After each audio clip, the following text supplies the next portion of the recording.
I am thrilled to be able to introduce Phil today. Phil is a coach and a trainer. He owns Breakthrough Fitness. I got to know him when he owned the Breakthrough Fitness on Lake. And he's just an extraordinary human who makes me a better human.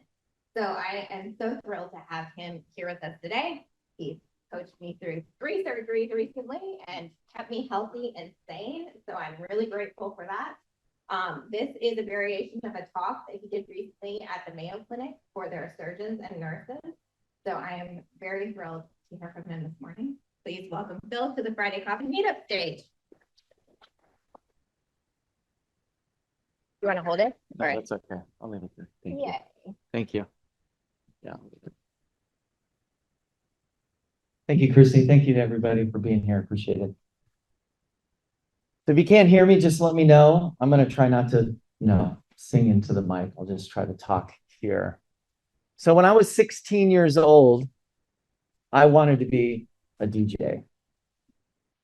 The challenge was I grew up in rural Minnesota. So my father was a doctor.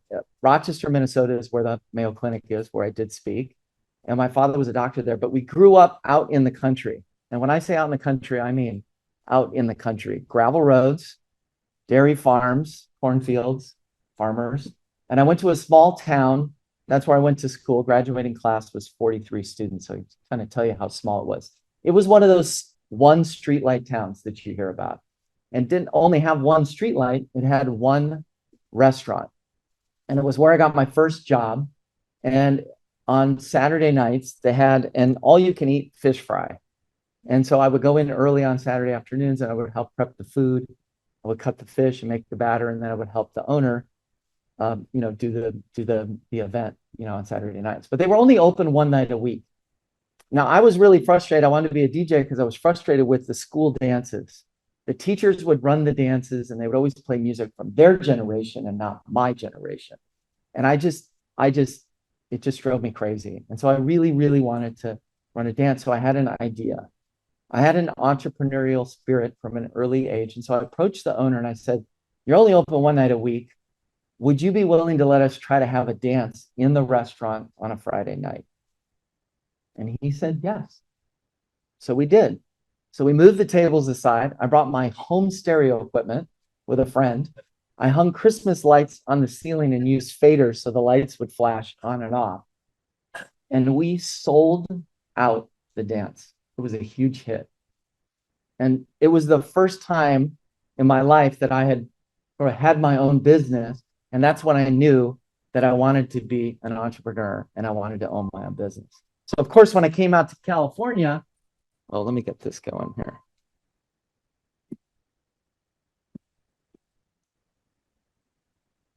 So there's my fish fry. There's my music. So when I came out to California, I got a job as a personal trainer. And I trained clients and I told them I want to own my own training studio someday. I don't want to just work for a gym. And I said, what is the secret to success? Because a lot of these clients were CEOs, a lot of them were entrepreneurs. They own their own business. And they told me the secret is to work hard.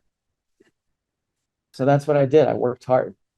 I built my reputation and I trained hour after hour. And pretty soon I was training from 5 in the morning until noon. And then I was hiring trainers and we were successful. So we got our first business, Breakthrough Fitness. We were on Arroyo Parkway here in Pasadena. And I said, well, now I have a bigger business. What do I need to do? Like, what's the secret to that? And they said, you just need to work a little harder. So I did. And it worked. And we were there for 3 years. We grew out of that space. We moved to Old Town. And in Old Town, Pasadena, in 4,000 square feet, we were doing almost $1 million in personal training. And that's when, as you know, as an entrepreneur, if you are one or have any success, you want the next level. You just want to do something else. So I said to my wife, who was my business partner as well, I want to own a gym. I think we can do the whole thing. We can do a full service gym. And so I pitched that idea to some of my clients. We raised money and we made it happen. And we opened, like Christy said, Breakthrough Fitness on Lake and Del Mar in Pasadena. And of course, I asked for the golden advice. What do I do now? Because this is huge. And they said, just work even harder. And I did. I would teach a class, I would give a tour, I would sell a membership, I would wash towels, I would fold towels, I would hire staff, I would train staff, I would fire staff. I would do it all. And we had 2 kids, and my wife and I would go back and forth. One would be home with the kids, one would be at the business. And this concept of work-life balance got really challenged when my son was diagnosed with autism. So now we had a whole new ball game. So we're running the business, we're going back and forth. And I remember one day I was driving home, and here's my wife, my business partner. You can see who's the nut job in that business. So I was driving home one day and I stopped at a red light, and I was so tired that I had this thought, and I was just thinking to myself, if I could just maybe get sick, or maybe just like get some kind of injury. I don't know if you've ever been so tired doing some work in your company or running your business where you just want to break. And that's when the car behind me honked their horn. And I thought they honked their horn because the light had turned green and I didn't notice it. But what had happened was I fell asleep and I was rolling into the intersection, and they honked their horn to wake me up. So that was a wake-up call. Literally, physically, it was a wake-up call. And that was the moment when I started to reflect on what I was doing. And I was like, this is just not working.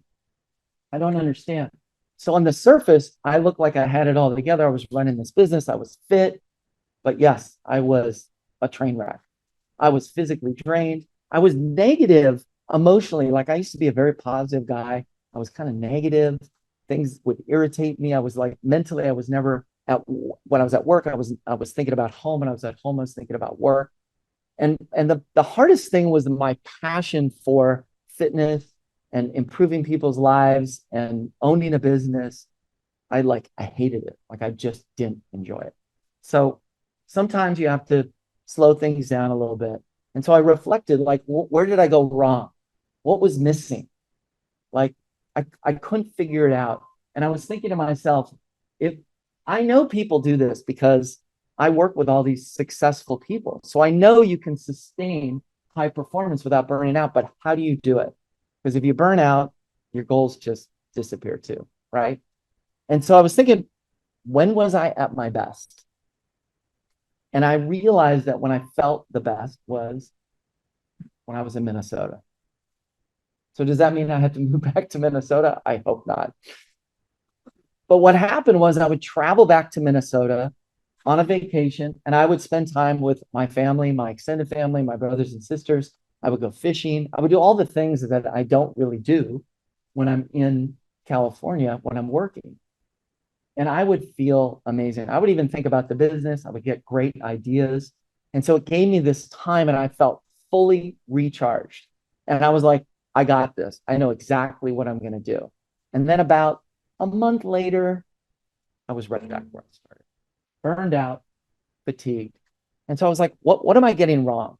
Because I'm a trainer. I understand stress. We have this concept called progressive overload, which means you stress a muscle. If you don't stress a muscle, it atrophies, right? It shrinks. If you stress it and let it recover, it grows. If you stress it too much, it breaks down. And I'm like, well, I'm stressing it maybe too much. Maybe I'm breaking down only. Where's the recovery piece? And that's when I had my aha moment. So there's a book called The Power of Full Engagement. It's by Jim Lohr and Tony Schwartz. And they're 2 sports psychologists.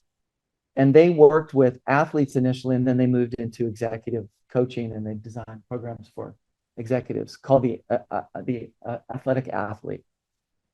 And I was reading the book, and they were talking about how they studied the best of the best tennis players. So they would watch these tournaments, and they'd be like, what do the people that win the tournament? What are the people that are in the very top seat of the tournament? What are they doing different? And what they noticed was between points, they would have these little rituals. They would either physically recover, like they would stretch or shake their body out. They might emotionally recover. You'd see them talking to themselves in a certain way, or they would hit their chest. They would do something physical. They would mentally focus, let go of a point, and refocus on moving forward. And it was these little micro recoveries that they did between points. These are very short, 10 to 15 seconds. And what it did was it helped them sustain that high level of performance. And so I promised you a secret. So the secret is that you need to recover, and your recovery needs to be three things. It needs to be intentional, it needs to be strategic, and it needs to be consistent. And you need to recover in all four dimensions, and that's what I was missing. Make sense? Yes? So I want to break down the four dimensions really quick and kind of give you an example of this. So this is a pyramid. On the base of the pyramid is the physical dimension. So you want to be physically energized. Now the physical and the psychological work together. So if your physiology is good, usually your psychology is good. If you have good energy, you're usually more positive. And you want to be emotionally connected. You want to be resilient emotionally. If you are physically energized and emotionally resilient, you're going to be more focused. You're going to get into flow better. You're going to have a more clear idea of what you need to work on. Now, the spiritual alignment, I'm talking about purpose. I'm talking about your vision, your mission, your values, the reason why you're doing what you're doing, which we lose sight of, which, by the way, really drives all of these. So they work together from the bottom up and from the top down. So I want to give you some examples of what I do for clients and how I help them integrate some of these things. And I want to talk a little bit about stress. So we think we need to minimize stress or manage stress. The thing is that we need to reframe stress, because stress, as I talked about in progressive overload, we need stress. Stress is how we grow. It's how we develop and expand our capacity. So I would say stress is a good thing if you can recover from it, if that makes sense. So we want to look for stress, but we want to have some tools for recovering from that stress. And that's how we grow. So that's important. So I have a quick question for you, and it's, why don't we recover? You know, I tell clients, if you wait, it's too late. Meaning if you're like, oh man, I'm just wiped out, like you missed the window. Yes, now you need to recover, but you missed the small windows of opportunity. So I think there's a couple of reasons. One is looked down upon. I mean, look at social media. It's get up at 5, grind, grind, grind, go, go, go. Those are the things they show. They're only now starting to talk about go for a walk, foam roll, stretch, recover, rest, sleep has become important, right? And so only now are we starting to see that. But in the beginning, it was like, no, work hard, work harder. You're not working hard enough. You just got to step up. And the hard work is important, but you need to follow it with recovery, or you won't grow, you won't develop. I also think we don't have a battery like this, like our phones. So if we had a battery like that, it's really hard to manage what we can't measure, right? They say you have to manage, you can measure what you can, what you want to manage. And so if we like say midweek, it was noon and we had a little battery meter and we realized it's 12 o'clock and I'm at 10% battery, I need to plug in, but we don't have that. And so we push it down. We eat sugar, we drink caffeine, and we just work past it. And I tell people, you can get past it, of course. Sometimes you have to. If I'm working with doctors and they have to be on call for 3 days, they have to work through some of that. But there's always a cost. And that's why I think we overeat, we overshop, we overwatch, we overdrink, we overspend, because I feel like that's when we need to recover. Most clients tell me the hardest time their willpower is the lowest is when? At night or at the end of the week, on the weekend. And I think it's because they don't give themselves those little breaks. So I want to give you some ideas on how to become a recovery rock star. And so you want to anchor your day every day with these strategic and intentional recovery rituals. In the book, they call them positive energy rituals. I added this little K on it because I like acronyms. So I like perks. So we're going to integrate some perks. And I want to show you how I help clients work on creating what I call a masterpiece day. Because I feel like if you can learn to win the day, you can win the week, you can win the month, you can win the year. Now, I don't want you to get overwhelmed. My wife's like, that's a lot of stuff, honey. So just think of any one of these ideas that you might want to incorporate. So it's really hard to own the entire day, but you can bookend your day. So I highly recommend clients create a ritual in the morning, what I call a power up routine, some way to get started, get energized in the mornings and prep for your day. And that's different for everybody. Some people like to exercise. Some people just like to stretch. Some people just like to get up early and journal and have a cup of coffee. Some people will stack those things. So do a few of those things. But having a routine in the morning and having a routine in the evening will bookmark, will bookend your days so you have some control of your days. So I want to go over, so creating a routine, mindfulness, meditation, whatever works for you. And again, as I go over these, just think about one or two that you can start incorporating instead of once a week. Maybe you start to do these every day. Now, usually people hit a little lull, a little speed bump, I call it, mid-morning. And so that's usually when you're looking for that second cup of coffee.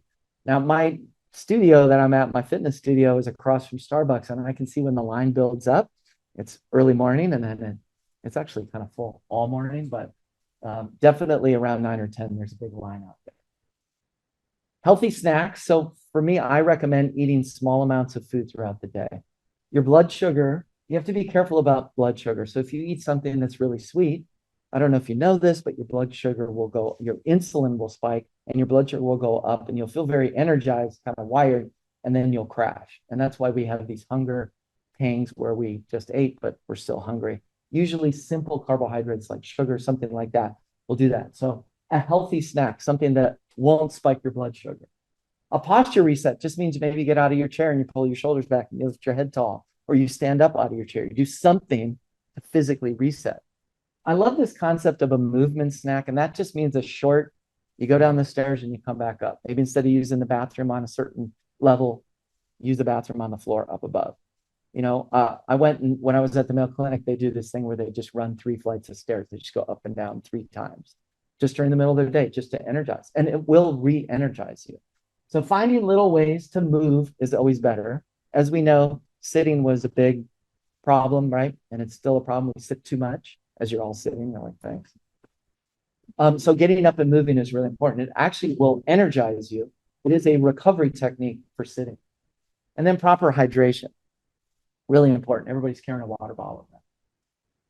Then we get to the lunch hour. Anybody ever eat right in front of your computer while you're working and just not get up? Yeah. So I recommend leaving your desk. Bass is not a fish reference. That stands for a big ass super salad. And I recommend a salad every day for lunch because it's just not heavy. It just doesn't weigh you down. So again, you want to keep the food consistent, but small amounts, light food, taking a brisk walk against something, and getting outside in nature is huge. It's a great way to recover. So if you can get outside, have a salad, come back in quickly and get back to work, you've kind of knocked all of those out. Now, when I was in Minnesota, they were like, well, sometimes it's 15 below zero. And I'm like, what do you do then? She says, I just go somewhere where I can see the outside. So whatever that is for you. Anybody get a little tired in the middle of the afternoon? Yeah. So I feel like if you skip the break or the recovery somewhere mid-morning or lunch, this is when it really hits you and hits you hard. I actually take a little recharge session, also known as a power nap, also known as napping. Like there's been an iteration because people feel guilty for saying they nap. That can be 5 minutes, can be 10 minutes. I do it right after lunch, and I actually don't crash in the middle of the afternoon anymore. It's pretty amazing. I used to push through and get through to that point. So again, doing a little movement, going for a walk, some type of proper hydration or a snack. Obviously, coffee is fine, but what you don't want is you don't want that late afternoon coffee to affect you in the evening where you're wired and tired. So you're tired, but you're wired and you can't fall asleep. And that's not a good place to be. Now in the evening, it's good to have a power down routine. There's a ritual called the shutdown complete, and that's just a work routine where you just close any loose ends that you have. You send any emails, anything that's bottleneck, you try to finish up whatever you can, figure out what you're going to work on the next day. So when you show up for work, you're ready to go, and then you shut work off. And that's really important. The music mood enhancer, I have clients and they're stressed. So on the way home, they're like, what can I do on my way home? And I do this during our workouts. Like I play music during the workouts and it completely changes the mood of the workout. I see Clarissa back there and she's like, yes. And Irene knows that too. And so instead of listening to news or things that might drain you or stress you out, you can listen to music. And I know maybe it's 80s hair band or maybe it's ABBA, whatever works for you to get you pumped up, but it can enhance your mood. And I will tell you this, as a entrepreneur or a business leader, it's so important to be able to shift your mood, to be able to change your mood from negative to positive, to low energy to high energy. I would say it's a skill that you really, really want to develop. Music is a great way to do it. Some people work out. Sometimes that helps. Evening walks with your significant other, something that will help you as you move into that sleep routine and unwind so that you can get the biggest bang for your buck, which is sleep for recovery. I have a little routine for at night. It's called the 3-2-1. So 3 hours before you go to bed, no work emails, no text emails. Your staff doesn't like it when you send those out right before you go to bed. You don't like to get those emails, especially on the weekend, especially on a Friday night. We don't like to get a message from the IRS on a Friday. Kitchen closed, so avoiding eating 2 hours before. That might help people that are trying to lose weight or do better nutritionally. Just pick a time where you just shut the kitchen. We have a client, she came up with that idea. The kitchen's closed, the lights are out, everything's closed. It's like having a restaurant in your house. And then the digital sunset is no electronics an hour before you go to bed. And I know digital readers, I use a digital reader, but I don't have anything, no social media, no text message, no email on there. And it's good to turn the TV off an hour before you go to bed. So the question is, what energizes you? So it's important to find out what energizes you or re-energizes you. I know pickleball is really big right now. And think about pickleball. You can knock out a few of those. You get in a physical activity. You're emotionally connecting with people, hopefully that you enjoy. And when I say emotionally connected, I mean in a positive way. You're focused because of the game. You're focused on the present moment. And so that's a good activity. Fly fishing, tennis, running, biking, whatever you enjoy doing. Cooking. I have a client, he just loves to cook. When he's into cooking, he's happy. It's those fun activities that you say to yourself, I just don't have time for that anymore. I need to be focused. They will actually help you be more focused. Now, I want to talk a little bit. I didn't really talk about a way to recover the spiritual dimension, which is the purpose, the mission, the vision. And so I use this, and I highly recommend, if you walk away with just one thing, I would walk away with this, and it's a weekly review and reflection and plan. So it's a series of questions that I ask my clients. And if you reach out to me, I'll have my information. I can give this to you. And you just do a weekly review. What got accomplished? What was I supposed to get done? What got done? Why didn't it get done? So it's not a shaming, it's a review and reflection. You reflect on, why didn't I get that done? Did I put too much on my plate? Was I just trying to do too much? Did I not take my recovery breaks? And it helps you realign every week with your purpose because you're focused on your goals that you want to accomplish. So a lot of times we set goals for the year. And by the way, we're at the end of the year. So this is good timing. And then we don't reflect back. We forget kind of what we were working on. So this is a good activity. If you get it down weekly, then you can start doing it monthly, quarterly, yearly. And so you start reflecting, what do I want to get done? How does that tie into my bigger goal? And so you just feel more aligned because you're pushing yourself, you're working hard, and you want to feel like it's connected to what I'm trying to achieve. So I find that a very powerful tool. I have clients fill it out every week. I check in with them. So James Clear says that every time you do a habit of the person you want to be, you move closer to that person. It's like a vote for that person you want to be. So I want to go over just a couple of rules when it talks to habits, then I'll do a review and then I'm done. So you want to start really small. Like if you sit at your desk and you eat every day at your desk, maybe the first thing is you just don't eat at your desk and you just try that and you see how that works. Maybe it's 1 minute of meditation in the morning. Maybe you just get up a half hour early and you journal and you just write 3 things you're grateful about. So focus on tiny habits and you're looking for consistency over intensity. I always tell this for people working out, especially starting to work out. Don't worry about going hard, just focus on showing up first. If you can master showing up, the workout usually takes care of itself. And then you just want to work on, like I said, that vote, just being a little better every day and a little better every day. Just like these little micro recovery habits that you put into action every day, they start to add up you get to the end of your day and you just feel a lot better. You're not so wiped out. So just to review, we talked about, how do you sustain high performance? You want to recover in all 4 dimensions because you got to oscillate between energy and recovery. Recovery can be short. Like you can work for an hour and recover for 2 minutes, 5 minutes. It doesn't have to be even, 50-50. You want to be intentional, strategic, and consistent. That's really important. And then doing the RRP, the review, reflect, and plan so that you're aligned with your purpose. And that's that intrinsic motivator, being motivated from the inside out. And if you're tied to that, it will definitely boost your energy. So I'm going to end with a quick question. And I always end my talks with this. So 3 frogs on a log near a river, one decides to jump off. How many frogs are left? 3.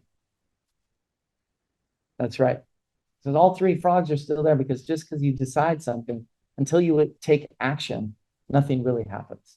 So I would just stress to you that maybe you were here today for a reason. Maybe this is something, hopefully, you needed to hear, not just getting out and showing up here, but maybe you need to integrate some recovery in your life so that you feel a lot better, especially as we end this year and go into the next year. So maybe, I don't know, maybe this is your red light moment. Thank you. Appreciate it. Thank you so much, Phil. For me, the past 4 years have been tough with my foot, and he helps me every week. And so it's so great to see like all the little things that we do kind of put up on the screen to help me be able to do what I love. With that, we are going to open up for questions. John will navigate us for that. Just have a wireless mic and so if you have a question, please raise your hand. I'll try to walk over. If I can't get to you, then might have to.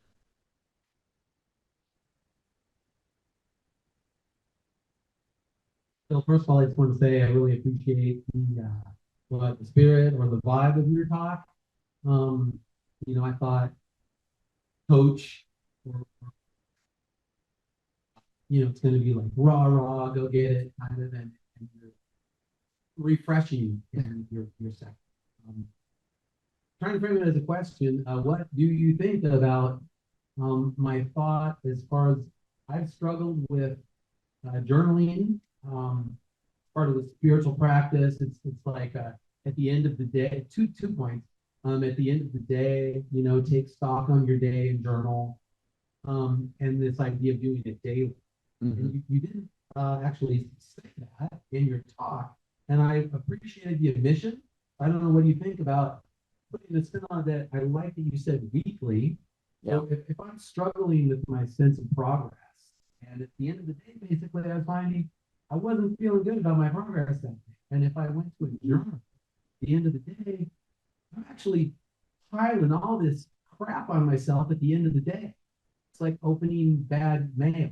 Right. So it was like, just shut your brain off, think happy thoughts, and maybe journal in the morning, to when I can actually do something about it. Right. Let's right. attack the day. Right. And additionally, you said weekly, and I like that because again, it gives me a chance to have a bad day or two, and at the end of the week say, well, I did accomplish something. So is that, yeah, maybe, I don't know, if maybe you want to put a finer point on that in your presentations, because I think a lot of people actually ponder journaling in the evening, and I think that's a horrible idea. Well, I'll just say this, you got to do what works for you. For some people, I think offloading stuff and reviewing their day at the end of the day might actually help them. So part of my shutdown routine, that little ritual I talked about, shutdown routine, kind of is an assessment of what did I do? What did I not get to? And if I didn't get to everything I wanted to get to, I would push it forward to the next day. So I think with that said, you got to do what works for you. I like to do it in the morning. I think the morning helps me sort of reflect on how did I do yesterday? What do I really need to focus on today? And I would just say this, life's moving so fast these days, and we're inundated by so much information to really write down what's going on in your life and what you're feeling, especially if you struggle with meditation. I find writing's like physical meditation. You actually can see your thoughts separate from yourself. And it really gives you sort of a way to not judge yourself as you write those down. And even if you're judging yourself in your journaling, you could go, wow, I'm really judging myself right here. Like that's not really helpful for me, right? That's the sort of reflection piece. But I do think you need to have some type of reflection. Going for a walk, like a lot of couples, my wife and I will talk about what happened in the day and what we're going to focus on the next day. So that can be another way to reflect that maybe you're not writing everything down. But I think you got to practice something and see what works for you. Maybe for you, it's just weekly. And when that works, great. You may not have to do it daily. So I think you have to do what works for you. And then when it works for you, be consistent. I try not to miss more than one day. So that's kind of my rule when you're trying to develop a habit is if you miss one day, that's okay to get back to it. Don't miss more than one day. I hope that answers your question. Good question. Please raise your hand. I actually have a couple of questions. Sure. And you actually touched upon one of them that I was going to ask you, and that is your wife. Now, you and your wife are business partners, it sounds like. Yes. And I work for her.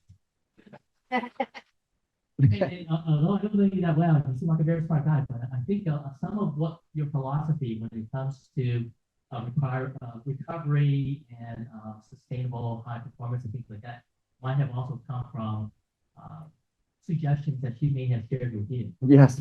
Feedback on me. Yeah. Can you talk a little about that? How important is it to have a partner that you can trust and share these kind of thoughts? Yeah, absolutely. I always, somebody posted something about their relationship and it was an anniversary. And I said, having a good partner is a superpower. And I really believe that. You have to have somebody that can give you feedback and be honest without being critical. And I think that's important. To be able to take that is important. And that's part of the emotional connection, having that alignment of having somebody like that. And it can be a business partner, it can be somebody. I had somebody at work that would always tell me the truth of what I need to focus on or what I need help with. And I think as a coach, what would happen is I would train, how I got into coaching is I was training a lot of these individuals and I couldn't make the difference I wanted to make because I was only training them physically. And I knew there were other areas of their life. And so that's how I got into coaching. So I sort of coach the whole person. How is the relationship? How is your energy when you're home from work? Are you focused? Are you with your kids? And I will say, being present is something that a lot of the entrepreneurs I work with really need to work on. They're great when they're at work. They're very present at work. But when they come home, it's harder for them to sort of turn that off. And that's something we're always working on. You mentioned earlier a book that you have recommended to all of us. You seem like a very well-read person. So are there any other books that have also been very influential in terms of what your philosophy is? Yeah, I think my favorite self-development book is still The 7 Habits of Highly Effective People. And habit 7 was sharpen the saw. It was renewal. And I think he sort of had that right. You have all these, the personal victory and then the public victory. And then you have to develop yourself. You have to read, you have to write, study, you have to work out, to take care of your relationships and spend time with people. And I would just say this, those things tie back. I will say that when you're recovery, when do we come up with these great ideas? Sometimes it's when we're working out. Sometimes it's when we go for a run.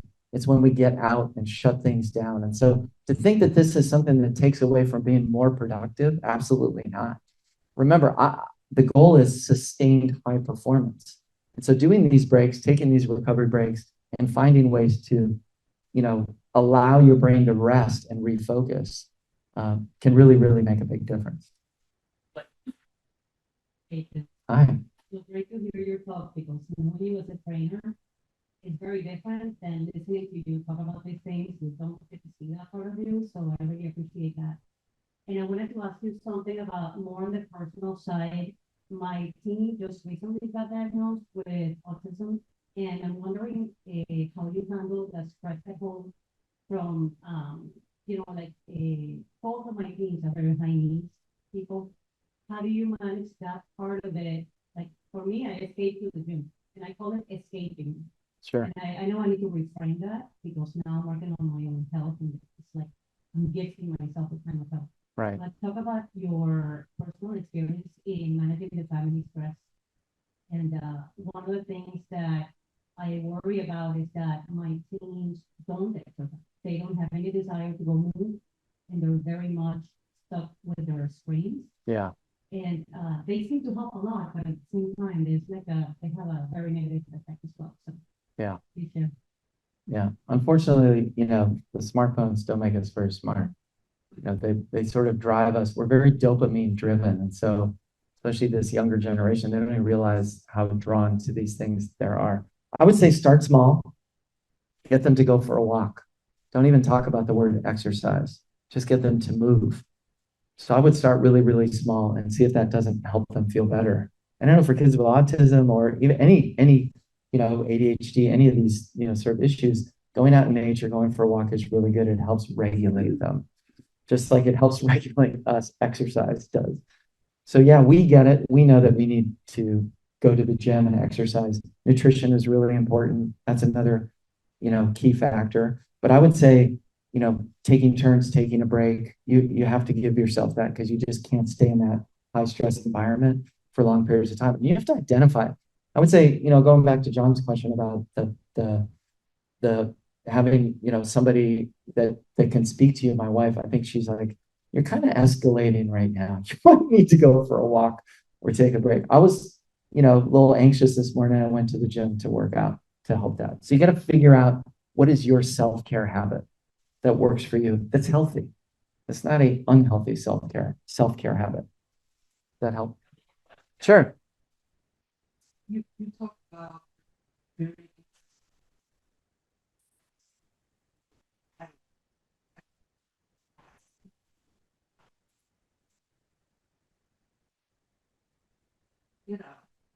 gratitude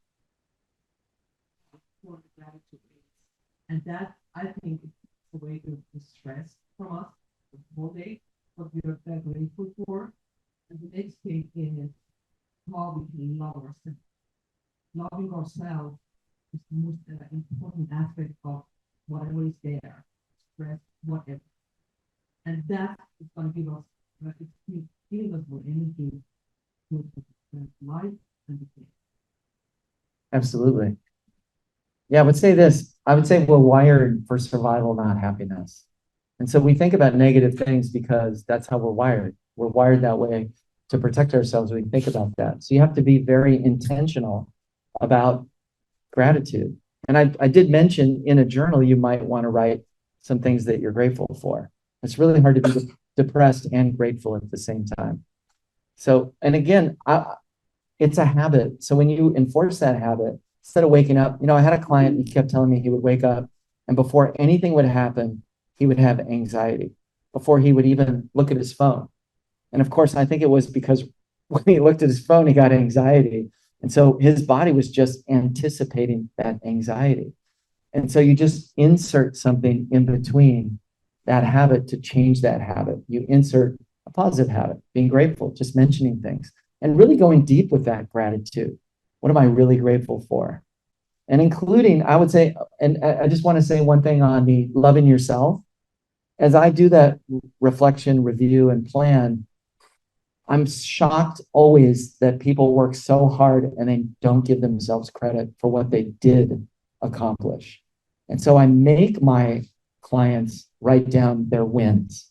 In fact, I have them start with that. What did you do that you're really proud of? What did you do that you're really happy about? And it's really interesting how that starts to shift. Then when they get to what didn't I get to, they're a little better about it instead of beating themselves up. So that's a couple ways to do that. Great question. Go for it. Morning. Oh, thank you.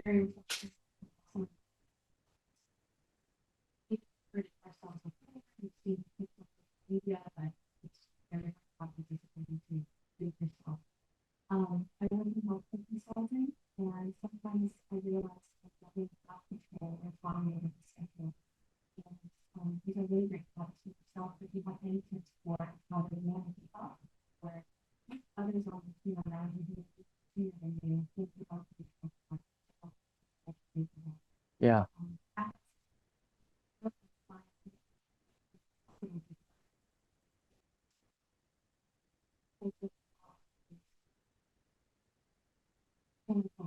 Yeah.